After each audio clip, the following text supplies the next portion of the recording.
Okay guys, ini adalah casing untuk iPhone 16 Pro aku daripada Banks, yang mana aku dah gunakan agak lama juga, dan kalau kau tengok dia ada cala-cala kat sini sebab dia dah banyak kali jatuh. Dan aku memang sangat suka gunakan casing ni sebab dia nipis tapi dia memang protect aku punya handphone. Kemudian ada juga MagSafe, yang mana MagSafe dia memang kuat. Aku juga gunakan satu wallet stand Amogo daripada Banks yang cantik ni, tapi disebabkan dia punya corak tak berapa sama dan juga dah lama, aku dapatkan satu lagi casing daripada Banks. Aku tahu memang harga dia mahal, tapi kualiti dia membuatkan aku tak kisah spend berapa banyak pun untuk pakai casing yang cantik daripada Banks ni. Bukan setakat cantik tau, tapi dia tahan juga. Ini adalah yang korang akan dapat bila korang beli. Packaging dia memang mantap habis.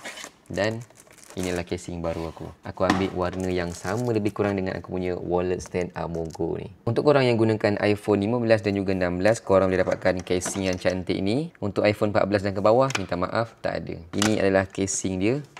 Memang sangat cantik. Kalau korang tengok, aku ambil yang warna hijau macam ni. Sesuai sangat dengan aku punya wallet stand Amogo ni. Bila kita lekatkan je, warna dia memang mengancam habis. Ada MagSafe, memang kuat MagSafe dia. Stiker ni kita cabut je lah Dan bila pakaikan je dekat phone,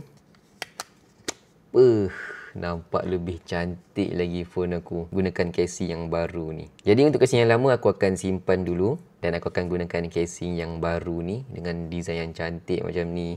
Sesuai pula letakkan dengan aku punya Amogo wallet stand. Mantap.